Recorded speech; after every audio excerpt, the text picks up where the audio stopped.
Les gens savent ce qu'ils font. Souvent, ils savent pourquoi ils font ce qu'ils font, mais ce qu'ils ignorent, c'est l'effet produit par ce qu'ils font.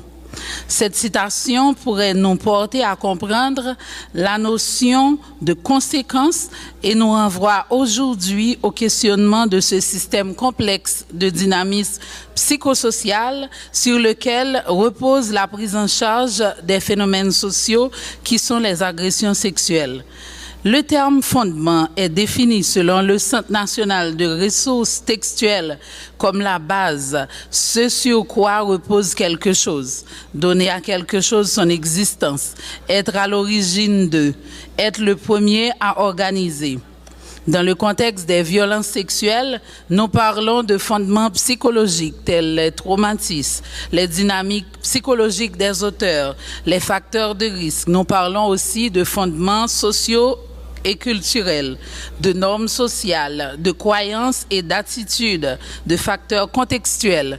Et nous parlons aussi de fondements politiques, les législations, l'accès aux services, les politiques publiques, l'écoute, les soutiens, l'information, l'orientation, la prise en charge, etc.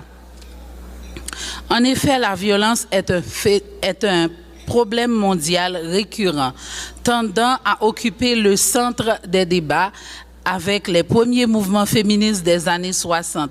La docteure en histoire Elissa Mailander a rapporté que ce tournant décisif de la violence sexuelle s'est vu dressé en une priorité mondiale avec les guerres menées en ex-Yougoslavie et au Rwanda, de même que la dénonciation des victimes survivantes, pour la plupart coréennes, de l'esclavage sexuel perpétré par l'armée japonaise pendant la guerre du Pacifique.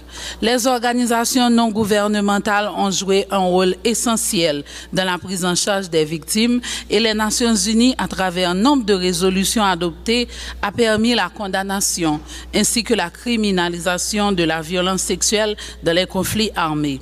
Ainsi, nous avons vu plusieurs tribunaux internationaux juger des affaires de violence sexuelle, de viol, de nettoyage ethnique et d'esclavage sexuel, comme par exemple le Tribunal international des femmes pour les crimes de guerre sur l'esclavage sexuel militaire japonais ou les tribunaux pénaux internationaux pour l'ex-Yougoslavie et pour le Rwanda.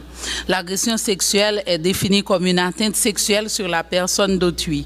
Selon l'OMS, 28% des femmes entre 15 ans et 49 ans ont été victimes de violences sexuelles à un moment de sa vie. En Haïti,